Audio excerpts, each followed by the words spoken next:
नमस्कार मेरे प्यारे बच्चों, राइट पे क्लास के यूट्यूब चैनल फिजिक्स पर में आपका स्वागत है। आज हम देखेंगे क्लास 12th बेटा क्लास 12th बायोलॉजी का viral paper 2025। Class 12th biology का वायरल पेपर 2025 जो मैंने upmsp.com से उठाया है। क्लियर, यही हूबहू पेपर आपको 3 मार्च को बायोलॉजी के पेपर में देखने के लिए मिलेगा, इसलिए आप वीडियो को बिल्कुल भी स्किप मत करना और लास्ट तक बने रहना। किस तरह से पेपर को सॉल्व करोगे, किस तरह से कॉपी लिखनी है, वो सभी इसी वीडियो में बताने वाला हूं। ठीक है बेटा, सबसे पहले आपको पता है इसका पूर्णांक होता है बेटा 70 नंबर का बायोलॉजी का। 3 घंटे 15 मिनट में सॉल्व करना होता है। 3 घंटे में हमें पेपर को सॉल्व करना है और 15 मिनट में पेपर को पढ़ना और समझना है किस तरह से पेपर को करना है, यानी कि पूरी रणनीति कॉपी करनी है 15 मिनट में और हमें रणनीति बनानी है कि हमें पूरा पेपर कैसे सॉल्व करेंगे। क्लियर, ध्यान से सुनना मेरे प्यारे बच्चों। पहला प्रश्न यहां से स्टार्ट होता है। क्या बोलेंगे? सही विकल्प चुनकर अपनी उत्तर पुस्तिका में लिखिए। आप किस तरह से लिखोगे जरा ध्यान से देखना, जैसे मैं बताता जा रहा हूं वैसे ही आपको कॉपी करनी है। देखो ध्यान से।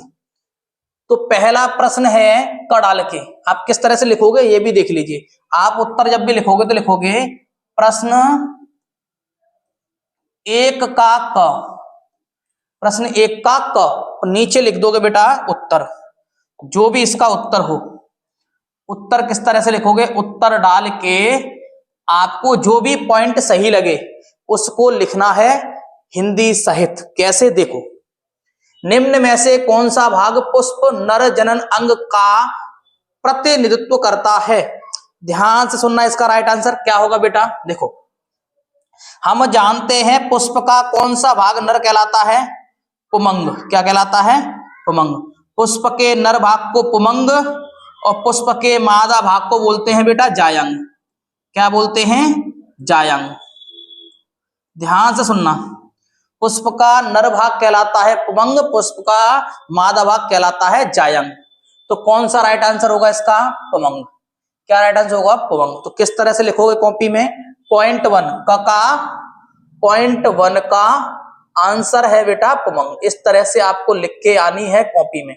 क्लियर हुआ? पहले डालोगे प्रश्न उत्तर, प्रश्न कौन सा है? 1 का क, उसका उत्तर कौन सा पॉइंट है? पहला पॉइंट सही है, उसका नाम है पुमंग। क्लियर हुआ? इस तरह से लिख के आना है। अगला प्रश्न देखिएगा। मनुष्य में संतान का लिंग निर्धारण होता है। मनुष्य में जो संतानें पैदा होती हैं वो किस पर डिपेंड होती हैं या किस पर निर्भर करती हैं? मादा पर या नर पर? तो ध्यान से सुनना, ऑप्शन क्या है बेटा इसका? मां के लिंग गुणसूत्र पर, अंडाणु के माप से, शुक्राणु के माप से, पिता के लिंग गुणसूत्र से। पहले बेटा इसको समझ लीजिए, फिर आपको करना है। देखो, माता में जो गुण होते हैं, माता का जो होता है वो होता है XX, ठीक है, और जो पिता का होता है, पिता का होता है XY, यानी कि लड़के में क्या पाए जाते हैं? XY और लड़की में पाए जाते हैं XX। तो ध्यान से सुनना, इनका तो सेम है XX, तो यहां से जब भी X आएगा तो होगी लड़की और यहां से जब भी Y आएगा तो XY होगा लड़का। तो इस बात का निर्धारण किस पे होगा? लड़के पर। और लड़का कौन है ऑप्शन में? पिता। पिता लड़का ही तो है। पिता के लिंग गुणसूत्र पर, क्योंकि माता के लिंग गुणसूत्र क्या होते हैं? XX, पिता के होते हैं XY। तो जब भी X निकलता है पिता से तो होता है लड़की, होती है लड़की, Y निकलता है तो होता है लड़का। तो किस बात पे निर्भर करेगा? हम दोष लड़कियों को देते हैं, लड़कियों का कोई भी दोष नहीं होता। लड़का या लड़की होना उसके पिता पर निर्भर करता है, न कि माता पे। क्लियर हुआ? आगे चले। अगला है जेनेटिक इंजीनियर का उपयोग होता है। जेनेटिक इंजीनियर का उपयोग होता है बेटा चिकित्साओं में। हाँ, होता है चिकित्साओं में। बहुत सारी लैबें हैं, देखी होंगी आपने, जितने भी टेस्ट होते हैं वो यही इसी के अंतर्गत आते हैं, ठीक है। और कृषि में भी होता है। जितनी फैक्ट्री लगी हुई हैं, ये पार्ट्स बन रहे हैं, कृषि के अंतर्गत आएंगे। तो इसका राइट आंसर बेटा क्या होगा? 1 और 2 दोनों, यानी कि सी इज द करेक्ट आंसर। लिखना तो पता चलेगा किस तरह से लिखोगे। प्रश्न नंबर एक का ग और ग का कौन सा आंसर है, थर्ड, ग का कौन सा आंसर है, थर्ड, और उसका आंसर भी लिखना है इन दोनों में, इस तरह से। क्लियर हुआ?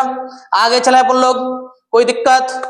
आगे देखो, निम्नलिखित में से किसे भारत में जैव विविधता का तप्त स्थल समझा जाता है, यानी कि सबसे तप्त माने होता है गर्म, सबसे गर्म स्थल माना जाता है बेटा पश्चिमी घाट को। किसको बेटा? इसको आप याद कर लोगे, पश्चिमी घाट को। क्लियर? आगे चलें, आप इसका स्क्रीनशॉट करना चाहो तो कर लीजिए। कर लिया? ठीक है।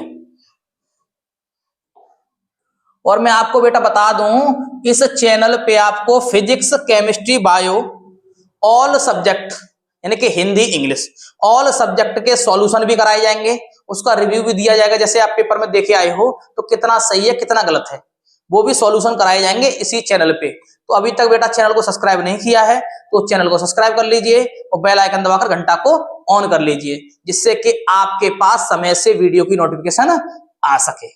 क्लियर बेटा? सभी सॉल्यूशन कराऊंगा मैं, केमिस्ट्री, फिजिक्स, बायो। तो देखो, पहला प्रश्न है बेटा प्रश्न नंबर 2, अतिलघु उत्तरी प्रश्न। क्लियर?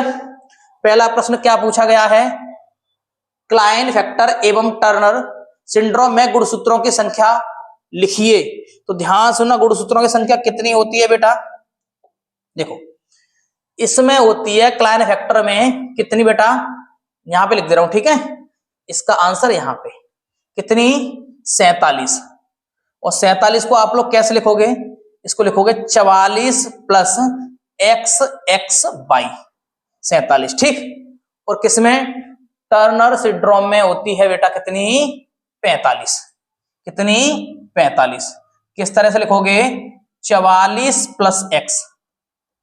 इसका पहले का आंसर हो गया खत्म। अभी मैं इसका सॉल्यूशन भी दिखाऊंगा, ये तो मैं शॉर्ट बता दिया आपको किस तरह से कॉपी में लिखना है आपको, ठीक है? अभी एक दो क्वेश्चन पढ़ते हैं, उसके बाद इसका सॉल्यूशन देते हैं, ठीक है? देखो, नर जर्म कोशिकाएं किस विभाजन द्वारा शुक्राणुओं का निर्माण करती हैं? अर्धसूत्री विभाजन। क्या आंसर होगा बेटा इसका? अर्धसूत्री विभाजन। अर्धसूत्री विभाजन। क्लियर? अगला है, परागकण मात्र कोशिकाओं में गुणसूत्रों की संख्या क्या होती है? गुणसूत्रों की संख्या होती है बेटा 2 की पावर n।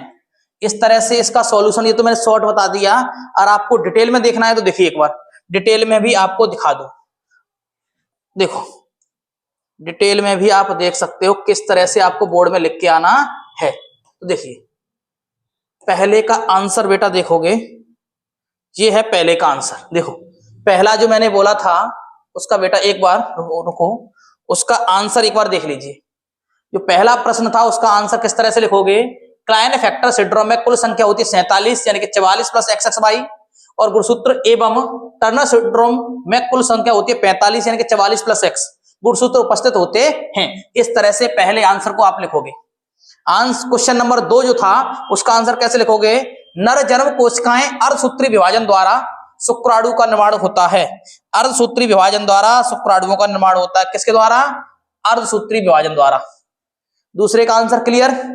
प्रश्न नंबर जो 3 पढ़ा था उसमें क्या था, परागकण मात्र कोशिकाओं में गुणसूत्रों की संख्या द्विगुणित कितनी होती है, 2 की पावर n। यही 3 प्रश्न पढ़े थे बेटा हमने। अब 2 प्रश्न और देख लीजिए, अभी 2 प्रश्न और हैं, उनके भी आंसर अभी अपन लोग देखेंगे। देखो, अगला कौन सा है, देखो ध्यान से, अगला कौन सा है बेटा, अगला है ग। उस एंजाइम का नाम लिखिए जो डीएनए अणु को खंडों में तोड़ देता है। उस एंजाइम का नाम बताना है बेटा जो डीएनए को खंडों में तोड़ देता है। तो इसका राइट आंसर क्या होगा मेरे बच्चों, एक बार देख लीजिए, क्योंकि अच्छा समझ में तभी आएगा। देखो, क्या है उसका नाम बेटा, एंडोन्यूक्लिएज एवं प्रतिबंधन एंजाइम, जो डीएनए को अणु में तोड़ देता है। इसका आंसर समझ में आया किस तरह से लिखना है, स्क्रीनशॉट साथ साथ करते चलें, ठीक है? अगला जो प्रश्न है उसको भी नजर डालेंगे बेटा। अगला प्रश्न क्या है बेटा? अगला प्रश्न है, देखो ध्यान से, समिष्ट। समिष्ट में परिकल्पित पिरामिड किस प्रकार के होते हैं? पिरामिड किस प्रकार के होते हैं? इसका आंसर आप किस तरह से लिखोगे? आप लिखोगे समिष्ट में परिकल्पित पिरामिड जो होते हैं, या पिरामिड बोलते हैं, आयु पिरामिड होते हैं, पारिस्थितिक पिरामिड होते हैं, के रूप में होते हैं। किस किस के रूप में? आयु पिरामिड और पारिस्थितिक पिरामिड के रूप में होते हैं। आप पांचों प्रश्न जो अभी बताए हैं उसका स्क्रीनशॉट कर लीजिए। फिर चलते हैं अगले प्रश्नों पे। अगले प्रश्न बेटा क्या हैं, इसको भी जरा देखते हैं। अगला प्रश्न है बेटा, पक्षियों में लिंग निर्धारण को स्पष्ट कीजिए। पक्षियों में लिंग निर्धारण कैसे होता है, इस बात को समझाना है। पक्षियों में लिंग निर्धारण किस प्रकार होता है, इस बात को समझाना है। तो ये क्वेश्चन 2 नंबर में आता है। तो 2 नंबर का प्रश्न छोटा तो लिख नहीं सकते, तो उसको मैंने लिख के रखा है, उसको भी आप समझ लेना, ठीक है। अगला क्या है, वाटसन तथा क्रिक द्वारा डीएनए के द्विखंडित मॉडल को सचित्र समझाइए। ठीक है भैया, समझा देंगे, इसको भी समझा देंगे। देखो ध्यान सुनना, पक्षियों में लिंग निर्धारण को समझाइए। तो किस तरह से लिखना है आपको वो देख लीजिए। पक्षियों में लिंग निर्धारण को किस प्रकार समझाओगे? तो देखो, इसको डालोगे आप प्रश्न उत्तर संख्या 3, लघु उत्तरीय प्रश्न, ठीक है। और प्रश्न कौन सा है बेटा? क। किस तरह से लिखोगे? पक्षियों का लिंग निषेचन के समय, पक्षियों का लिंग निषेचन के समय लिंग गुणसूत्रों की विरासत द्वारा, किसके द्वारा? विरासत द्वारा निर्धारित होता है। 2 यानी कि 2 होते हैं जेड गुणसूत्रों, जेड यानी कि जेड कितने होते हैं? जेड वाला नर कहलाता है। यानी कि जेड वाला क्या कहलाएगा बेटा? नर में विकसित होता है। इसके विपरीत जेड और डब्लू गुणसूत्रों वाला मादा में विकसित होता है। यानी कि मादा में क्या विकसित होता है? जेड डब्लू, और नर में क्या विकसित होता है बेटा? जेड। इसका आंसर आप इस तरह से लिख दोगे। आप इसका भी स्क्रीनशॉट कर लीजिए। अगला जो प्रश्न था बेटा, डीएनए, द्विकुंडल डीएनए का चित्र। तो डीएनए का चित्र तो आप आसान भाषा में बना सकते हो। किस तरह से होता है, थोड़ा डेमो दे दो। इस तरह से बनता है, ठीक है ना, आपने देखा भी होगा। इस तरह से डायग्राम जो होता है वही डीएनए का है। क्लियर? इस तरह से बहुत सारी संरचना होती है, इस तरह से आपने देखी होंगी। इस तरह से देखा है, वही डीएनए है। तो इसका आप डायग्राम बना लोगे। इस प्रश्न नंबर 2 में कोई भी दिक्कत नहीं होगी। प्रश्न नंबर 3 पर चलते हैं। किस पर बेटा? प्रश्न नंबर 3 पर चलते हैं। प्रश्न नंबर 3 क्या है? प्रतिरक्षा क्या है? प्रतिरक्षा क्या है, इसका आंसर देखते हैं अपन लोग। प्रतिरक्षा क्या है, इसका आंसर समझेंगे। देखो, ग डाल के इसका आंसर किस तरह से लिखोगे, ध्यान से सुन लो। शरीर की रोगाणुओं से बचाने के लिए, शरीर के रोगाणुओं से बचाने के लिए पाए जाने वाली क्षमता को क्या बोलते हैं अपन लोग? प्रतिरक्षा। ध्यान सुनना, किसको? शरीर के रोगाणुओं से बचाने के लिए पाए जाने वाली जो क्षमता होती है हमारे शरीर में, जो क्षमता है, उसे बोलते हैं प्रतिरक्षा, ठीक है। और प्रतिरक्षा कितने प्रकार की होती है बेटा? 2 प्रकार की, विशिष्ट प्रतिरक्षा और अविशिष्ट प्रतिरक्षा। अविशिष्ट प्रतिरक्षा, क्लियर हुआ? अगला प्रश्न भी देख लें।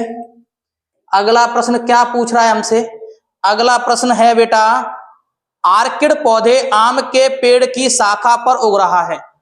जो आर्किड का पौधा है वो आम के पेड़ की शाखा पे उग रहा है। आर्किड और आम के पेड़ के बीच पारस्परिक क्रिया को आप कैसे स्पष्ट करोगे? कैसे स्पष्ट करेंगे? इसका आंसर बेटा आप कैसे लिखोगे? आंसर देख लीजिए। आंसर घड़ाल के लिखोगे, आर्किड और आम के पेड़ के बीच, आर्किड और आम के पेड़ के बीच यह पारस्परिक क्रिया क्या कहलाएगी बेटा? सहभोजता।